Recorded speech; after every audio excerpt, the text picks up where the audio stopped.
Hey, good evening. I'm here in Golden, Colorado. My name is Terry Olson. I'm with Next Gen Equipment Training. I'm actually the owner, but I'm surrounded by a great team of experts and professionals with me tonight, and they'll be leading you through our virtual session, if you will, on, in this case, excavation operation. We're really going to focus on topics that are pertinent to what we might call tips and tricks, but more about operator efficiencies, right? And how we can be better on the operations side. We're going to be using simulators tonight to actually demonstrate and walk through the different scenarios. And the reason I'm on this call more than anything, even though I'm not a full-time operator, is to talk a little bit about the industry before we move into the actual demonstration. We started NextGen, the beginning of 2020, after many years of struggling with finding good equipment operators. And many of you that are on this session can relate to that. The challenges that are in this industry, trying to bring young people or new people, if you will, to the construction industry. I happen to also be a partner in a civil contracting business, and this has been our #1 issue for a number of years.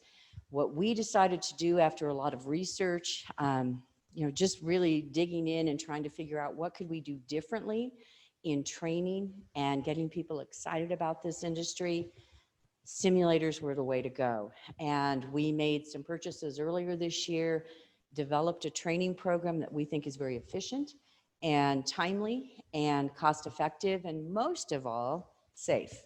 So what we're able to do now is take operators, whether they're brand new or perhaps they're just, they've been on the ground, they're a pipe layer, labor, or something else in the industry, and move them into equipment operations. So we cover the broad spectrum of equipment, everything from excavators, loaders, dozers, motor graders, backhoes, haul trucks, you name it. That's part of what we do here at NextGen. We've had some good success, and we hope to broaden the knowledge, if you will, of everyone, not just new operators, also existing folks that are in the industry. And this series is really around trying to get in front of people that make a difference, right? How do we convince these business owners of any type of operation that uses heavy equipment, this is a viable tool. It really works, folks. When you combine this with hands-on, right, out in the field, amazing things can happen, and we've got the data to prove it. So we're excited you tuned in this evening. We plan on doing this every couple weeks. You'll see invites come out Wednesday evenings. Some of you might be from out of country. It's 5 o'clock here in the Denver time zone, but we will do this on a regular basis. So later today, some of the team here will be asking, hey, do you have ideas for other sessions, other machines and topics? And that's what this is about. We want to better the industry. We want to get more people involved and make a difference in what we're doing. So thank you. Have a great session. I do have to say, our head instructor, Gary, we wouldn't let him wear his ball cap tonight. So some of you that are thinking, is he a real operator? Yes, he is. And he has been for many, many years. But we made him dress up tonight. We wouldn't let him wear his ball cap. So have some fun with that. So I'm going to turn this over to Andrew Rowe. He'll kind of walk you through what we're doing, and then Gary's going to take the lead and kind of go from there. And we're going to allow lots of time for questions and whatnot. So thank you. Thanks so much, Terry. And thank you all of you for joining us this evening. I'm joined here by Gary James, our chief instructor here at NextGen. And Gary, why don't you give us a quick walkthrough what we're going to be looking at tonight? Hi guys, I'm Gary, and tonight we're going to be going through 6 different tips that will improve your productivity using the excavator. The first tip we're going to go through is clean trenching. Then we're going to move into extended stick digging, followed by angle of attack, minimizing the amount of hydraulics, and then finalizing with top-down digging. At the end of it, I will put all of these practices into one continuous motion and show you how we speed up production. Outstanding. Thanks, Gary. So there's going to be 6 segments we're going to look at tonight. After the first 2 segments, we'll pause for some questions. If you have any questions or comments, we'd love to see those in the comment section on the Zoom meeting. So feel free to send those in. We'll stop again after the 4th segment for comments and questions again. And then at the end, we'll actually open it up to oral questions. So we'll take off the mute buttons and invite people to ask questions. We also have 2 experienced field operators, Nate Montez and Danny Ruckel, who are going to join us this evening. So they'll be here for questions as well at the end. Gary, shall we get started?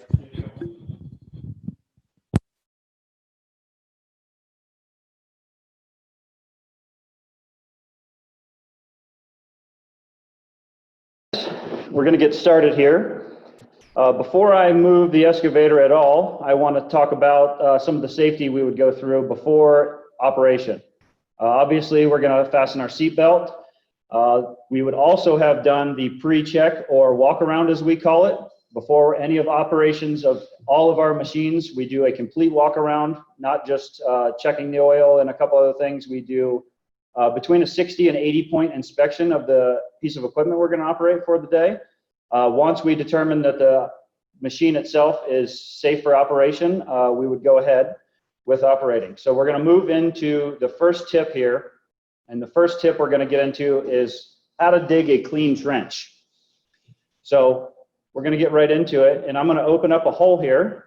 And you might notice as I cast my material out to the outer edge of this area, the material itself is going to disappear.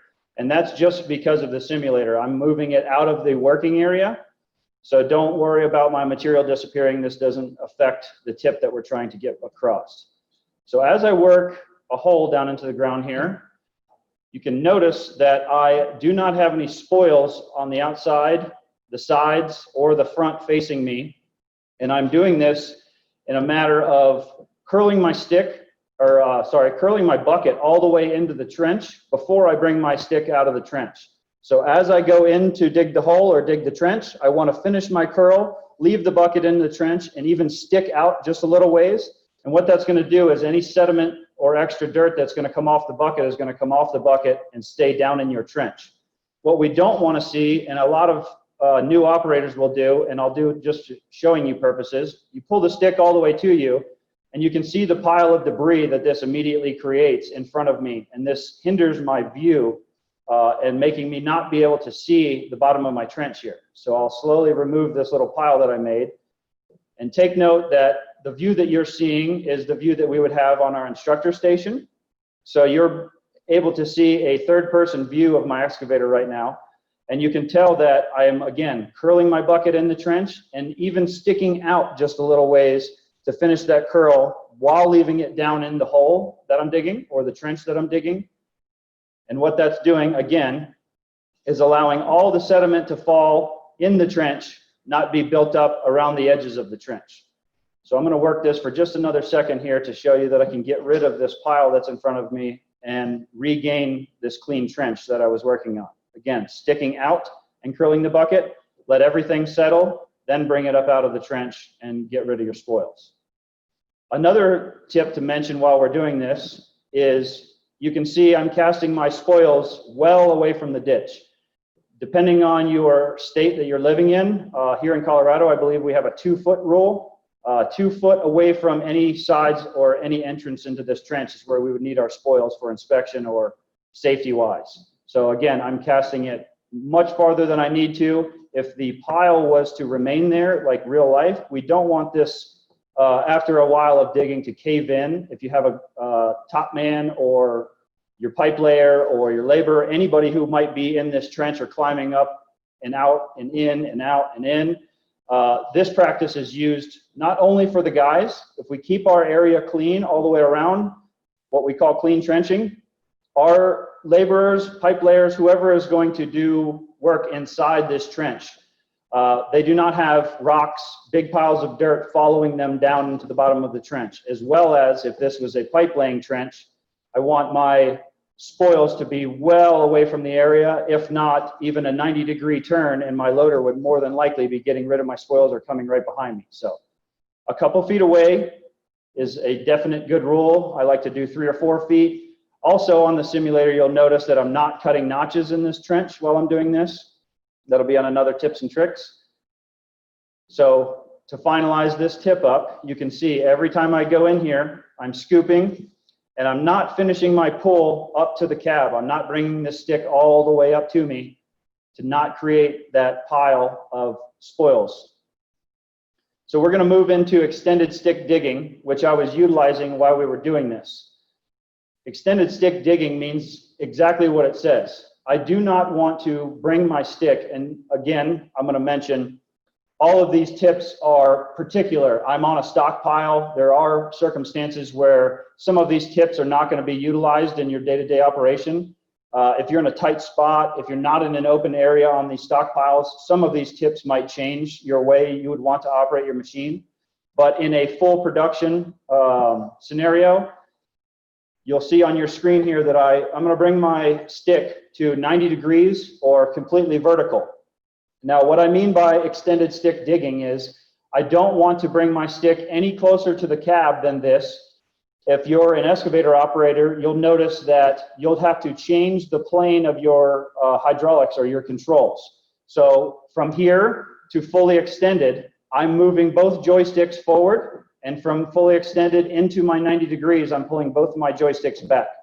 At this point, at the 90-degree angle or completely vertical, I now have to change my right hand into a downward motion to continue my flat plane of digging, if you will.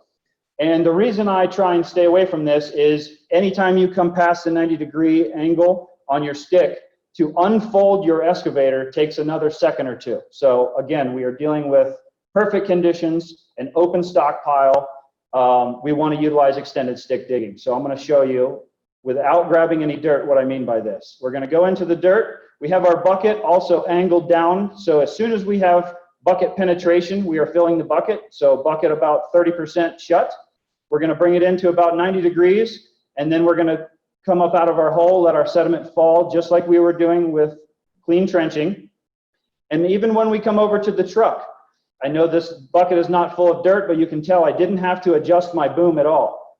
By utilizing extended stick digging, again, I'm going to grab a fake bucket of dirt, I'm going to pick it up, and I can just stick out to come over to my truck. I didn't have to adjust the boom to regain the height over to my truck. So if we put that into real motion, not bringing it in past 90 degrees, I'm going to boom up just till I know I'm going to clear the lid or the top of this pile. So I'm coming up out of my hole. As soon as I know my bucket is going to clear the pile going over to the truck, I know in my head that I'm on an elevated platform. So again, one hand, I am going to swing over to the truck and just extend my stick. And what I'm getting out of that is my height to the truck, also my reach to the front of the truck. Now that we're talking about the truck, there is a couple of important tips that I'll mention, and that's filling the truck. We always want to start with filling the front of the truck first and work our way back. We also want to try and get an even left to right load in the truck. If we were to load him, let's say we have a skinny bucket on an excavator and we have a little slop room in the bed of this truck. If we load everything on the right side or the left side, he's going to have a very hard time driving this truck down the road or have stuff spilling off the truck. So we want a nice even load starting from the front and working to the back. Obvious points on this is we do not want to put any dirt on this gentleman's tarp area. We don't want to extend too far and dump anything on the cab, but we definitely would like to start at the front of the truck and work our way to the back. So I'm going to dump this into the truck and go and do a couple more examples just so we understand extended stick digging. Bucket curled to about 30% or 30 degrees, however you'd like to call it.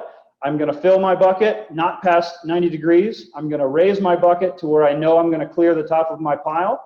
Again, I'm not utilizing my boom at all. I'm extending my stick over to the truck, and I'm gaining my height and my reach all at one time. So those two methods put together look something like this. I'm going to grab a bucket of dirt. I'm not going to bring it in past 90 degrees. I'm going to slowly bring it in and even stick out. If you stick out and stop, it'll do a little shake, level everything in the bucket. Bring the bucket up to where I know I'm going to clear this pile here. You can see I'm going to clear the pile. And all I need to do, again, not booming up at all, is reach out and up with my stick to gain the height and the reach out to the truck. Those are our first two tips that we're going to go over, and I'm going to send it over to Andrew if we have any questions. I don't want to move on too far if we have questions about these two particular tips. Andrew? At this point, if there's any questions about the first two tips, clean trenching or extended stick digging, would love to see some comments in the group chat, and we'll be happy to address those. We can also come back to anything at the end, so don't feel like you have to get them in now. But we'll pause for a short moment here and see if there's any questions. We'll give it a minute or two just in case anybody types in a question, and then we'll move right on to tip number 3, having a plan. So far we have covered clean trenching and extended stick digging. And you saw I put both of those together in a fluid motion. And again, at the end of this, I will put all 6 of these tips in one fluid motion and show you how we gain, let's say, a second or so out of each one of these tips. And with those 6 tips, 6 seconds is a lot in a 10-hour day that I can make up versus an operator who is struggling or trying to overwork your machine. The other reason we go through these tips, and I love sharing all the things that I've learned in my life of excavating and running heavy equipment, is for the first 5 years of my life, I get home and I have very, very tired arms and I am seriously full of anxiety. And that comes from overworking my machine. Just like in golfing, you can let the club do the work. This machine is built to do this work for you. You have a question, Andrew? We do. We have a question from Moses Alvarez. Gary, if there's a buildup of spoils on the side, what is the best way to clean that up? There's a couple different scenarios that you could do, Moses. If we had spoils on the right-hand side over here, and I'm going to use my bucket as a pointer. So say we have spoils over on this side, and I'll actually put some spoils over here to show you what I would do with this. There's a couple different ways. So you heard earlier that I mentioned in normal excavation or trenching, we would want to have steps in this. And again, this depends on which state you're in. I originally came from Florida, and I operated in Florida for a very long time. And in Florida, we are not allowed to cut steps on certain types of material. I've also dug or operated in Colorado for quite a bit, and they don't like steps either at a certain point. So if I'm not going to cut a step into this, and I say the step 20 times now because the first thing I would go to would be just coming over to the side of the pile where the spoils are and turning this into a step. And what this would do is bring all the spoils down to the bottom of the trench, just like you see happening here, and just extend my ditch. Now, if we do not want to step this ditch down and we want nice 4-to-1s or 5-to-1s, as well as put the back of the bucket on them and smooth them out, again, so we don't have rocks. We're in Colorado, so versus Florida, I don't have a lot of rocks in Florida, but I have very loose sand. So I'd have to open this up a lot wider where I come from. Being a rocky material here, I would suggest, again, I'll put this pile of dirt onto here. The best practice, once you have your trench open, would be to just scrape this stuff off of the top and bring it around to the face of you. If you bring it all the way in, and I know this is past our 90-degree angle that I'd like you to bring your stick in. If you bring it all the way into the front of your ditch, your next bucket, we can go about half a bucket deep, and I would just cut all those spoils right off would be my next grab. So I hope that answers your question, Moses. Any other questions before we move on? Great question, Moses. Thank you. Gary, let's head to step number 3. Okie dokie, let's get going. So having a plan is the next thing we're going to go to. And having a plan, I'm going to utilize cutting a notch in this. So let's pretend I just dumped a bucket into this truck, and I'm going to come back to grab another bucket, okay? Right about here, I would like your eyes to be fixated on the point of contact that you would like to grab next. And that is exactly what we mean by having a plan. A lot of excavator operators, and I'm going to be throwing this dirt back into the hole that I just created. So I'm going to cut a pile here. I'm going to get rid of it. Now, having a plan means, just like I'm mowing the grass, I'm going to go to the next spot where I'd like to grab my dirt, but I'd like to leave 1 or 2 teeth on either side, depending if I'm digging to the left. I'm going to leave 1 or 2 teeth on my right-hand side of my bucket open or visible. If I'm digging to the right or left to right, I'm going to leave the left side of my teeth visible. What this does is, when I can see 1 or 2 teeth over here, it allows me to very closely, if not closely, exactly cut the same level over and over again. And what I meant by the lawnmower pass is I'm overhanging a little bit. So I'm going to grab a bucket. I'm going to dump it out.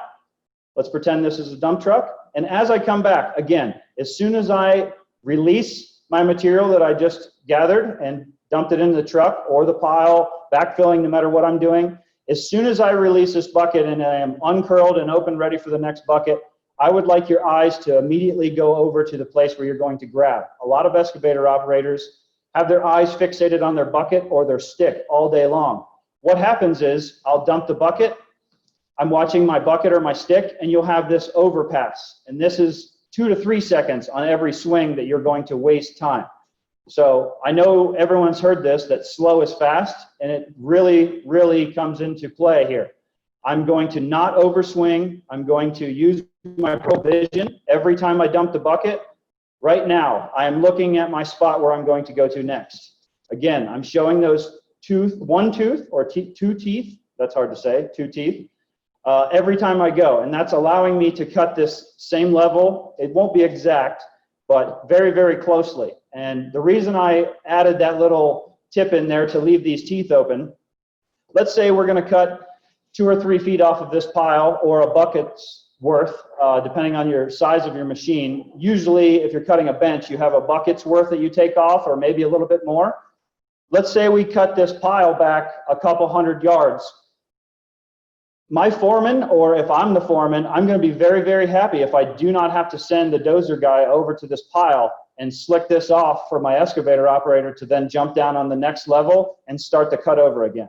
By going slow and utilizing these two techniques, having a plan and leaving a tooth or so visible, I'm able to cut this same shelf over and over again. And also the lawnmower technique overlaps. That way I do not have, or very few, windrows all the way across this pile. So we'll put that into motion. I'm going to grab a bucket. And now when I come back, I'm going to grab the same bucket just to the right or closer to your camera view. And when you put it into motion, you see I turn into a full fluid moving machine. I don't have that robotic look. So as soon as I'm coming in, just like a pilot, I'm kind of gauging where I'm going to land my bucket. So from this point here, all the way, and I'm going to use my excavator to point, all the way to here, I am not watching my stick. I am watching my area of contact, if you will. So as I'm swinging, if you're halfway to your swinging destination or the area that I'm going to go attack next, I am peripherally looking at my bucket as well as the place where I'm going to land my bucket, so you can kind of bring the two together and do one fluid motion as you come in instead of that robotic or overswing. So I'm dumping, I'm coming in, and I'm going to grab this corner, one fluid swoop. I'm at the height I want to be, I'm at the level I want to be, and then I get rid of it.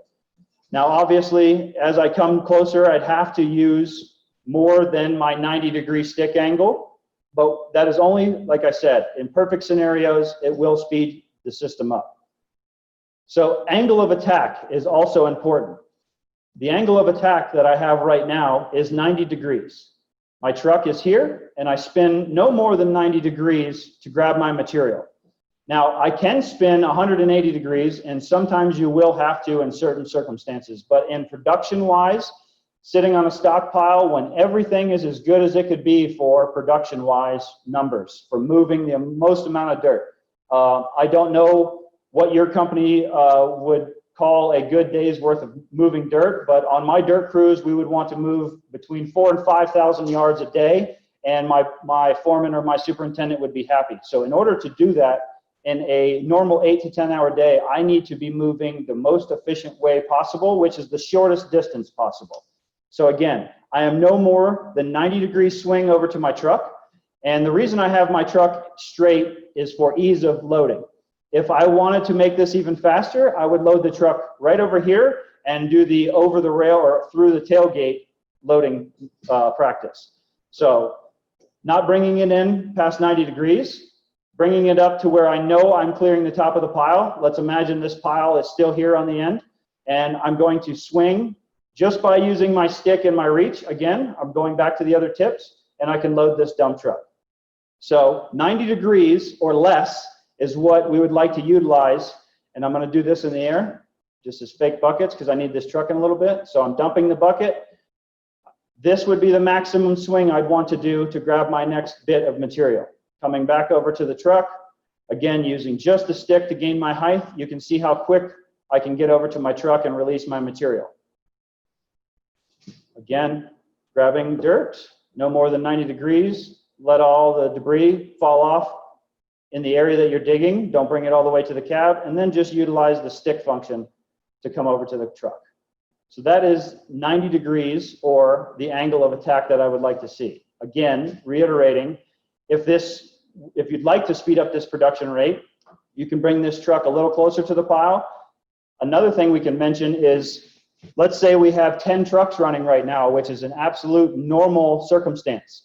I might be loading a truck right here, and to also speed up this process, knowing that I have to swing to the left to grab my material, swing to the right to load this truck, I can have 2 or 3 other trucks waiting. So I can have a truck here, I can have a truck here, and have a truck here. So for production-wise, if for some reason you have, and this happens to me all the time, my foreman or my superintendent will over-guess the length of the run that we have, or however far the material has to travel. Sometimes he'll send me 20 trucks and we're moving on site, and I have 4 or 5 trucks stacked up here.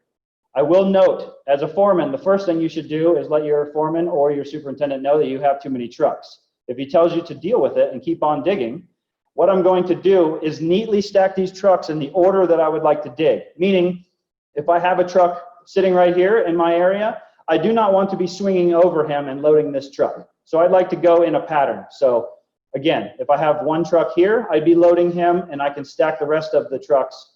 1, 2, 3. This also goes for off-road trucks. On-road trucks, you would need to keep a little bit of space away from these guys. I know all of you are going to laugh at this, but they are truck drivers. So I would keep a little bit of space. Also, most important thing you can do if this scenario happens, you can notice I haven't spilled any material in any of my trucking area. If I do overfill a truck, or if I have spoils come off the side of the truck for any reason, which you shouldn't do because we're going very slow and technical while loading, but if it does happen, as soon as I release this truck, the first thing I'm going to do is then clean up my area. The worst thing that can happen is I bring another truck in here and he's sitting on a 30 or 40 degree angle, and I know it would take a lot of dirt or a bad circumstance, but if I was to just load that truck and for some reason he hits another rock or a hump, it can very surely tip that truck over and create a mess. So we want to stack the trucks in the way we're going to do the loading order. And we also want to use the shortest distance possible, which is 90 degrees or less. And I say 90 degrees or less because I literally mean if the opportunity presents itself, I would like you to be as close as possible. For production-wise, there's another tip here that I'd like to talk about. If I have a truck and he is parked right here in this area and I am side loading him or loading him at an angle, I know I can load him pretty close to the same speed as this truck that is on a perfectly 90 degree angle, but this guy's load is going to be almost perfect in his truck. The guy that you're loading at an angle, not a 90 degree angle now, we're talking about just angled off so it's off camber. I'm going to dump over the side of the truck, and I cannot dip my bucket into his bed. I'm at the wrong angle to get my bucket in his bed. And even more, all of us that are sitting on these piles are running usually 300 size excavators or more. The other reason I put this truck at a 90 degree angle, through my years of excavating, I ran a John Deere 450, and it had a 5.1 yard bucket on it. And it does not fit in this truck no matter which way you arrange this. So digging straight or loading straight onto this truck is the easiest, cleanest way to see what you've got going on in the truck. Loading this guy at an angle, you're going to be at a little bit of a downfall. You're going to have to be careful how you load his truck. By uncurling your bucket, you're going to generally load one side too much or the other, the same as if you're in a skid steer and you can't see in the truck. It's hard to kind of notice where your dirt or your material is until you get the load full, and then it's too late. You have all one side loaded or all the other side loaded. So even though this truck might be a little bit closer to you, I might be able to load this 90 degree truck faster and more clean of a load and even more material because it's utilizing the full bed. I won't have any empty spots. Okay, so now we have covered clean trenching, extended stick digging, having a plan, and angle of attack. We're going to move now into all of those together and minimizing the amount of hydraulics. But before we get to that, we're going to go back to Andrew and see if we have any questions about the 2 topics that we just covered. Yeah, we'll just pause for a brief minute here, Gary, and see if there's any questions about having a plan or angle of attack. Of course, you're also welcome to ask questions about clean trenching or extended stick digging as well. Absolutely. While Andrew is funneling through our questions, you might notice at the bottom of our screen or on my bucket right now, you can't see the one at the truck, but there is a red percentage that is flashing next to my bucket. And what this is, just on simulators, you won't have this in the real deal or real life, as I fill my bucket, this is just telling me the percentage of the bucket that I have filled. So right now I have 140-ish% of the bucket filled. A full bucket is exactly to the top as if you were holding a bucket of water. So you can see I have a little bit more material stacked up on the stick there. So that is the percentage that you're seeing, as well as if we change the view a couple times, you might see a percentage on the truck. It also shows the percentage of the truck that I have loaded. Gary, we do have one question from Nate Montez, and this is actually something I've thought about as someone who doesn't know how to operate at all.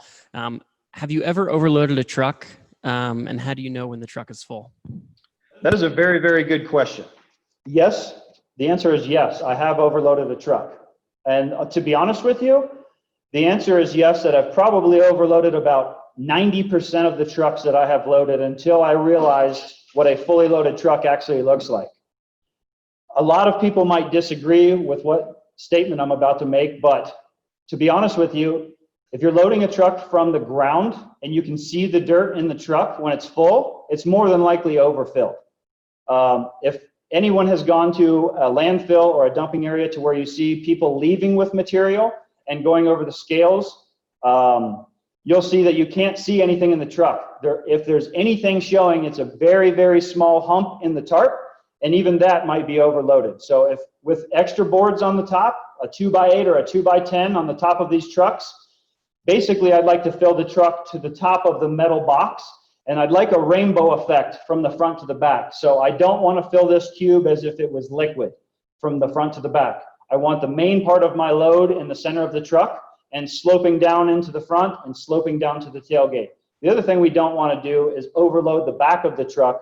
What that'll do is, I know most dump truck drivers are dumping in an open area or a dozer man behind them, but a lot of times you'll have a laborer or somebody that's guiding these trucks in, and what you don't want to have to happen is as soon as they pop that gate, the material just flies out of the truck. It's very, very dangerous. I've seen it shove dozers off of cliffs and push machines back when big loads come out of the truck. I've also had the tailgate slap my dozer blade.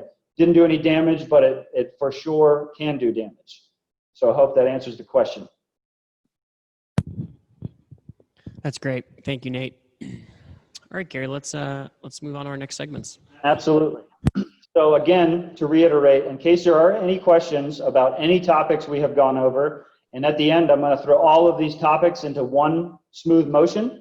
We'll have an extra 10 minutes or so when we're finished with everything and open up questions. Again, we have 2 resident operators / foremen / superintendents. These guys do it all.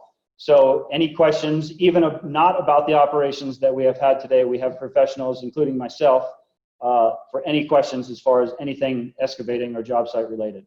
You have a question? Yeah, we did have one other question from Nate, Gary. Does the driver of the truck tell you if you're loading them incorrectly? That is a funny question. The answer should be no. Most of the time, if I'm loading this truck, you can see the operator of this truck would be directly in the path of my 90-degree angle here. Just so happens I'm loading from his left side and coming over to his truck. If for any reason I see this truck driver get out of the cab, which happens a lot, and that's why I laughed, most truck drivers will get out and take what I call the 7th inning stretch. They're going to walk all the way over this job site. They're going to walk up to your cab. They're going to be in your face talking about what you're having for dinner. Very rarely do I have a truck driver that will tell me how to load his truck, but it does happen. And it happens every once in a while, and it happens to the tune of usually this guy will get out, or the truck driver will get out of his truck, and he'll climb up the ladder on the left-hand side of his truck and be standing there the entire time I'm loading the truck. And what I do as an operator is completely stop my operations. I'm very confident in my operating skills, but what I do not want a chance is swinging and hitting this guy, because there are no second chances with this much steel slinging around. So if for any reason your dump truck driver has a concern, let's call it, with the amount of material you're loading on your truck, it is okay to have a conversation with your truck driver, as long as it's not going to hinder your amount of operation that we're going to do today. But if he climbs up, let's stop operations, let him inspect the load, and maybe have a chat. Open the door and swing over so you can talk to him, or get out of your machine, put your bucket on the ground, shut your hydraulics down, and he might say, hey, you can put 2 more buckets on there or 1 more bucket on there. So to answer that, if a truck driver does get out, we want to stop operations. We want to be absolutely safe. But also, this is his piece of equipment we are loading, and he is responsible when he's driving down the road. So if he only wants one bucket in the truck, I might make a note of it and let my foreman or whoever's in charge of the job site know. But I'm not going to overload his truck and make him uncomfortable while he's driving or he's operating this piece of equipment. So I hope that answers that question. That's great. Thanks, Gary. All right, let's move to the next segments. Okie dokie. The amount of hydraulics I use at one time changed, I'd say 3 or 4 years into my operating. What I used to do, again, I would stress myself out all day, and I would be pulling on all these levers all day, trying to overwork this machine. I had a very, very, very good foreman when I started, and I started on the Nextel days where I had my Nextel phone in my shirt pocket, and he would scream at me all day long what to do to speed up my operations. Remember, we talked about moving 4,000 to 5,000 yards of dirt a day.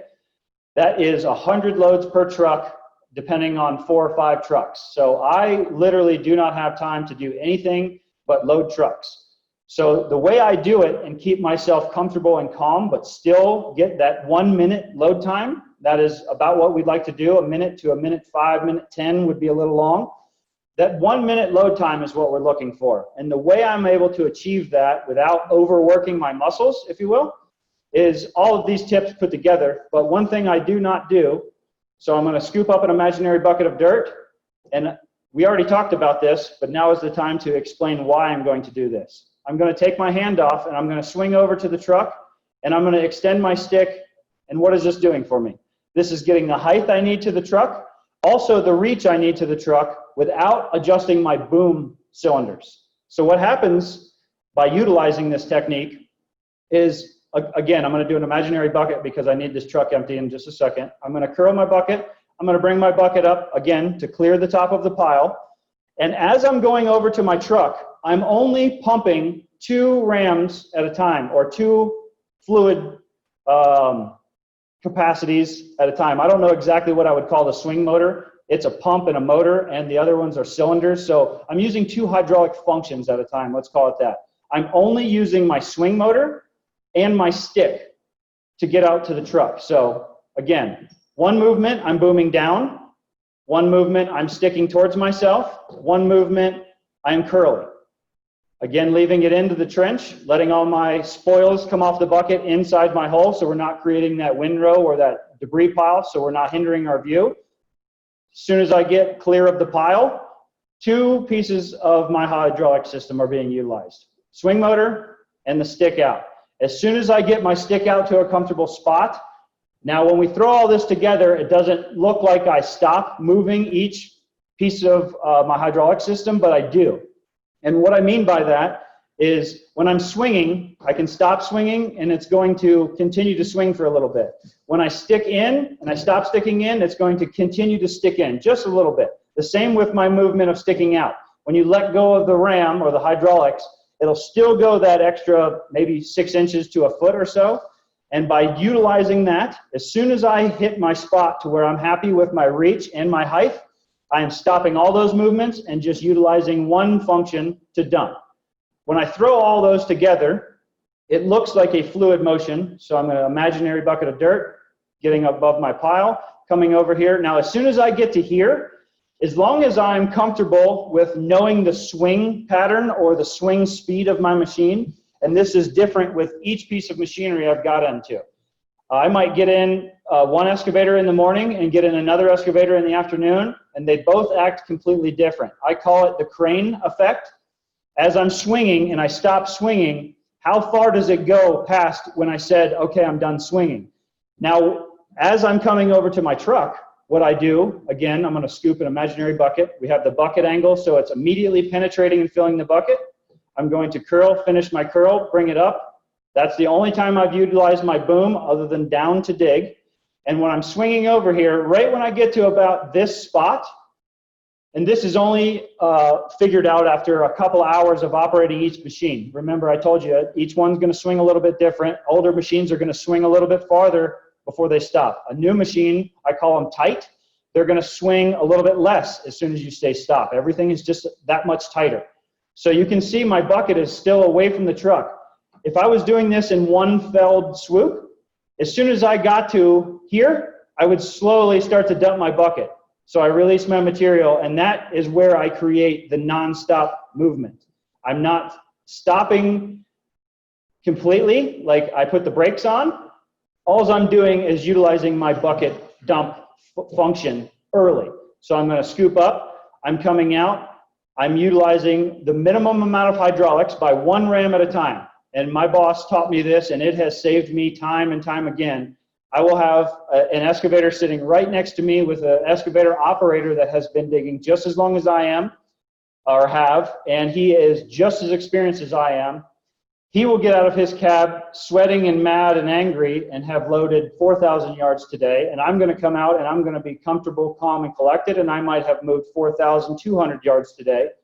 And the only difference between us is trying to overwork the machine. You do not have to utilize all the hydraulic functions at the same time. And again, I see all the time. Let me stop right here. This is only in certain circumstances. Sometimes you're going to be digging a trench up underneath yourself. You're going to have to. Sometimes you're going to have to be digging a trench sideways. Some of these tips will go out the window if you have to do any of these funny functions or in a tight spot or holding material in the air or anything like that. So again, this is only for the absolute perfect scenario. So I'm going to curl my bucket. I'm not coming past 90 degrees. I'm going to just utilize the boom up right there. Not booming at all, extended the stick. So I'm only using, again, 2 forms of my hydraulic system at one time, which in turn speeds up the swing and speeds up the stick movements. If I was to utilize a normal digging practice like I see all the time, I'm going to boom, stick, boom, boom, boom, boom, booming back down because I've gone too far, and then coming into the truck. What we don't want to see is your arm come over and you're 20 feet above the truck or 15 feet above the truck. Now we have to take another second or two to lower the boom down. This becomes a dangerous, dangerous, dangerous operation when sitting on a stockpile.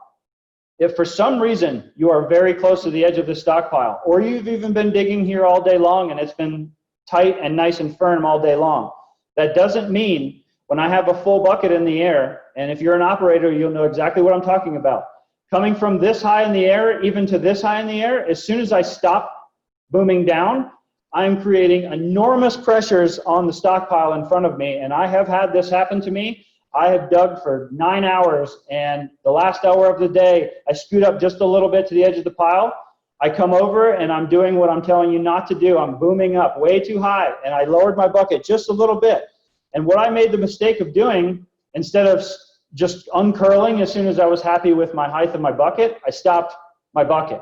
And what that did was tip me off the front of this pile. My arm, my bucket, everything was sitting in the back of this gentleman's dump truck, and it did all kinds of damage.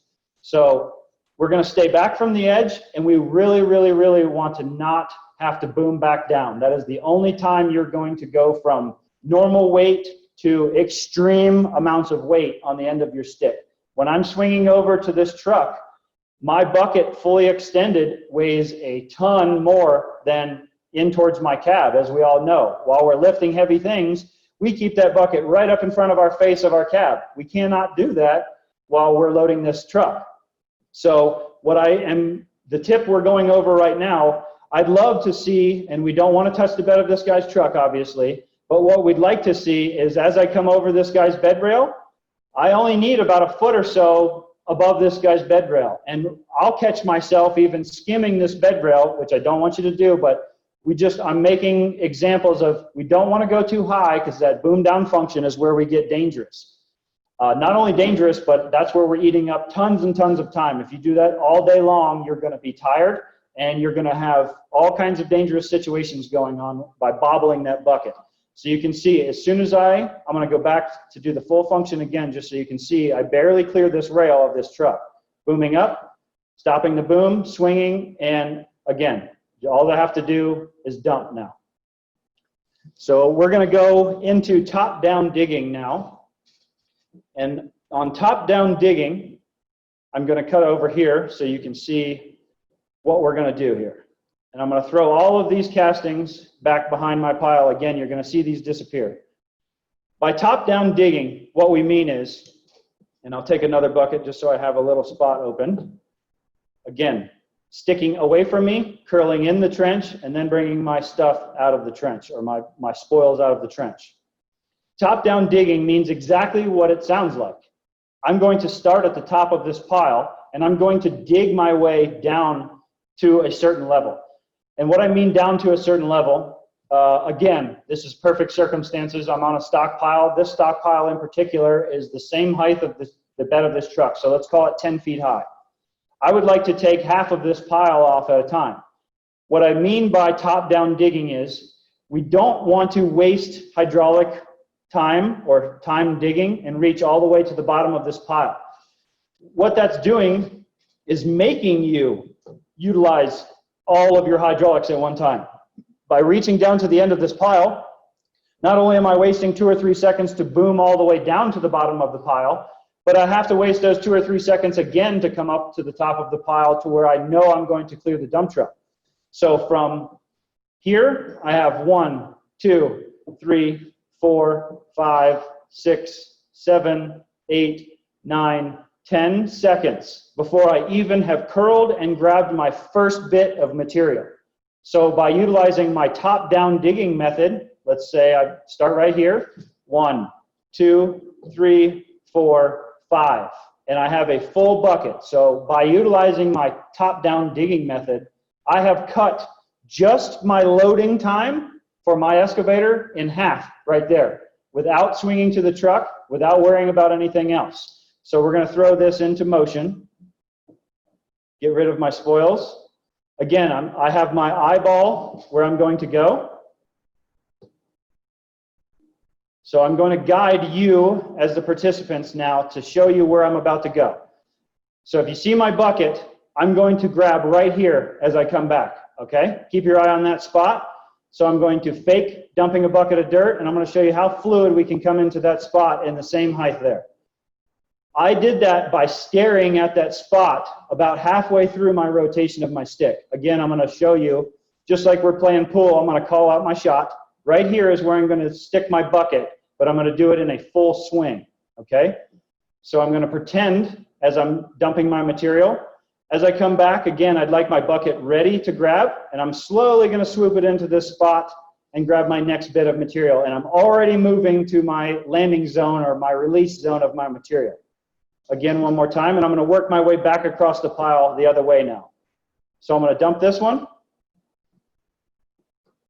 and then I'm going to go just to the right of it with the next one. You see how fluid my motions can get as I have that plan or that area of attack that I'd like to come grab next. One other little thing I should mention is if you're going to try and speed this up greatly, you can see if I'm coming from dumping on my right-hand side and coming off the edge of this pile on my left, to work my way this way or farther into the pile, I have to stop just a little bit. I cannot swoop off this pile and grab the edge here. So if the circumstances present themselves, if you're making this cut from the left into the right, you should be putting your spoils back off to the left, which means I'm going to grab an imaginary bucket here, and I'd like you to be coming, if you're cutting that direction, back into your hole or your ledge. This allows me to swoop right in and then take that cut. Okay, so if I'm coming from this angle, coming from the back of the pile off the ledge, I'll start a new cut here. I'd like you to start here and work your way off the ledge, meaning I'd like you to be swinging into the drop off. So going to the left, just the stick, just the dump, going to the left. Again, hitting my spot with one fluid motion. No more boom, just stick, dump. And then one more time, coming around to the next spot. You see how that shelf is very, very closely the same level all the way across. So now if I pretend like I just loaded that truck, I'm going to honk my truck away. Beep, beep. He's leaving. I have about 2 or 3 seconds or even more before the next truck comes in. This is the time that I'm going to utilize to then clean up my little area I have here, or my step, and then be ready for the next truck. So I'm going to dump it in the truck. Now I'm going to work my way in. So you see I have to overswing just a little bit and then come back into the pile. Or you can put the brakes on early like we talked about before. So as I'm swinging, I'm going to stop swinging here, and I'm right in the area where I need to penetrate, and then just go straight down. So now we can throw all the functions into one fluid rotation. So let's say we're digging a trench, and we're going to load it into this truck. The first bucket you're going to take off of a trench, no matter what you do, is going to create a little bit of a mess. Usually when I get to about my third bucket down is when I start my clean trenching technique. So you can see there's my second bucket into my truck, or my imaginary truck.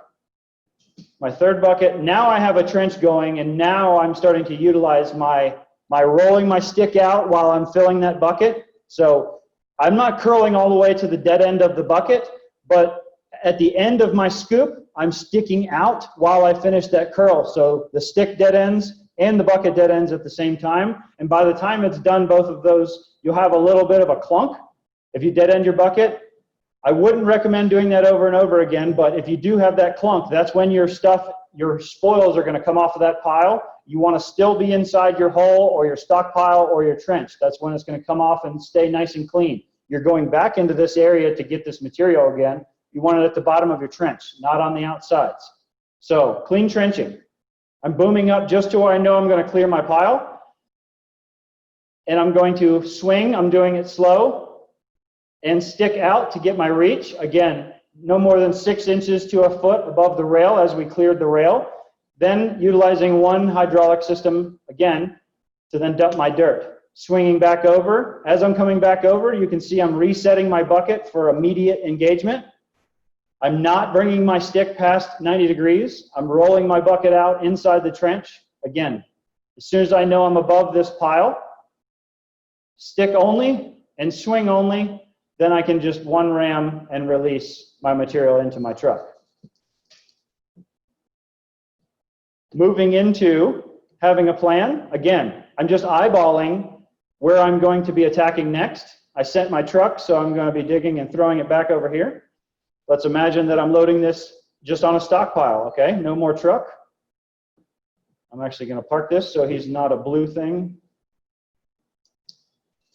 He can come there. So, angle of attack. I'm going the minimum amount of swing I can to this stockpile, or just moving this stockpile over. I'm not coming past 90 degrees with my stick. Again, at the end of your trench, if you're getting past 90 degrees on your digging, or what I call digging underneath yourself, basically if you're coming any farther than that stick straight up and down towards your cab, it's time to move back. Okay? So I'm going to boom up. I'm going to swing it out. Minimizing the amount of hydraulics. Whoa, sorry about that.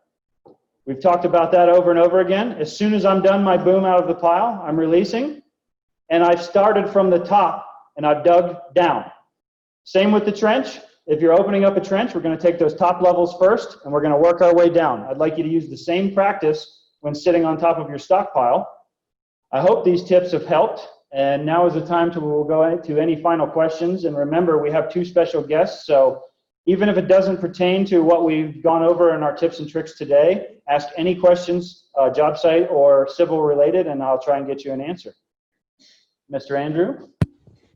Thanks so much, Gary. So I'm just going to post the topics back into our chat. Clean trenching, extended stick digging, have a plan, angle of attack, minimizing amount of hydraulics, and top-down digging. If you have any questions, we're happy to answer them. Feel free to unmute yourself and ask, or feel free to chat me directly.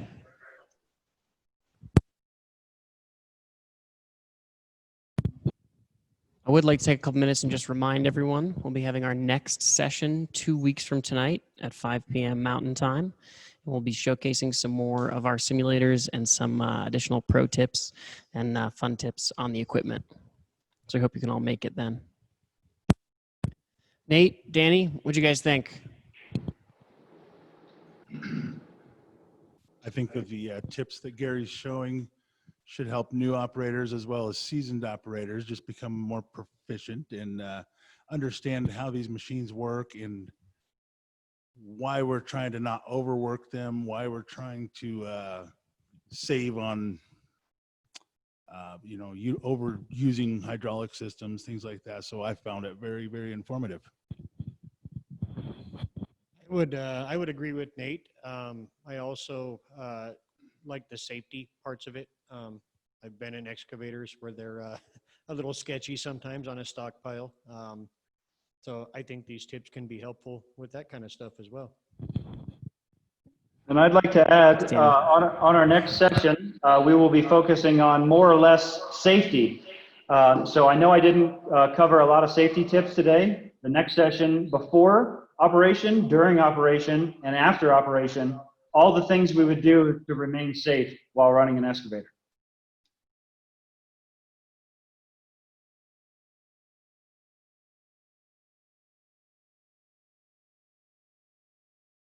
Yes, absolutely. Again, I've stated this would be an absolute perfect scenario. As Nate and Danny stated, sitting on top of a stockpile is probably the best production setup you can get. I'm on an elevated platform, which makes the swinging over to the dump trucks that much more fast. If you go into different scenarios, trenching, not sitting on the stockpile. So for instance, if I was loading out of the ground, so I'm penetrating natural ground and going below that, all of these tips, or not all of these tips, but about half of these tips would go away. You would have to utilize booming up quite a bit. I come from the world of digging lakes, so I have rim ditched my way around lakes for years at a time, digging some of the lakes I've done. And you have to, in rim ditching or digging lakes, if you don't understand what rim ditching is, it means I'm cutting the slopes of the lake and digging all the way around the lake and creating the circle or a ring around the lake. And what this does is I get down to my bottom level and I leave that good chunk of dirt, dry dirt in the center, and I'm digging that, we call it pulling out.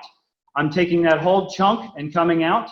That is where I would not use top-down digging. I would be swinging all the way to the bottom of my trench and booming all the way up. The only tip I would add to that is finish your booming up just like I did. Let's pretend that I'm going to dig a lake and I'm rim ditching. I'm going to bring my boom up out of my rim ditch the same as I would before. Let's not start swinging or doing anything until I have boomed up enough to then start going to the truck. So for instance, in that scenario, I would just slow down the amount of hydraulics I'm using at the same time, the same way, by booming up, and let's finish booming up, then let's swing and stick over to the truck. And I know that sounds like it might slow your operations down, but two things are going to happen. One, as you're booming up out of the bottom of your hole, you're not going to swing into the bank of whatever you're digging and possibly have something fall off that you can't go reach or ruin the pump if you're near the pump. And two, by booming up and completely clearing your area, the boom up is the slowest operation of the machine, I would have to say, as an operator. I get fierce when I'm digging very, very deep and having to boom all the way up. That's where I'm trying to overwork that machine. So for that tip, let's finish booming up and then add the two systems to go over toward the truck. I hope that answers that. Thanks so much, Gary. All right, everybody, we're approaching the 6 o'clock hour here in Colorado, so we're going to wrap up. If you have any other questions, feel free to shoot us an email or check out our website. We're also going to hang out for a few minutes as well, so feel free to reach out. Otherwise, thanks so much again for coming, and we'll see you in 2 weeks. Bye.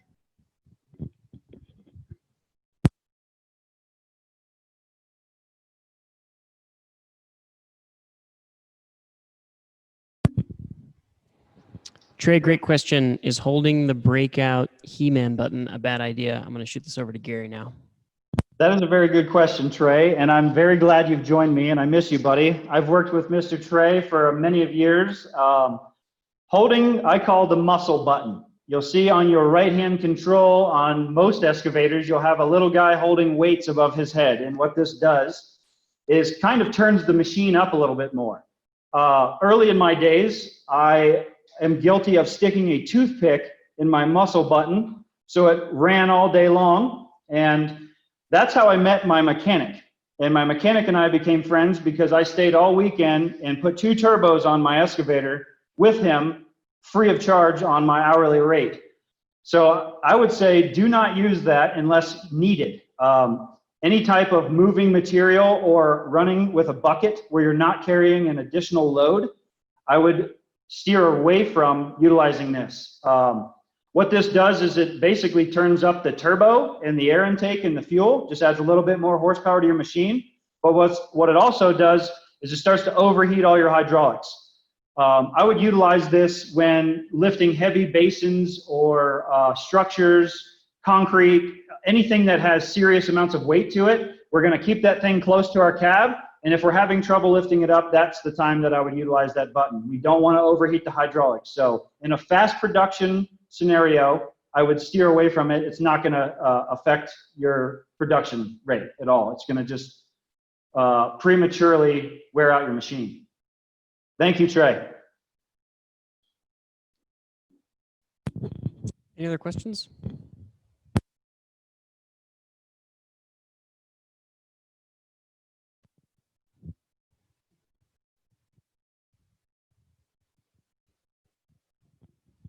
Great. All right. Well, thanks again. We'll see y'all soon.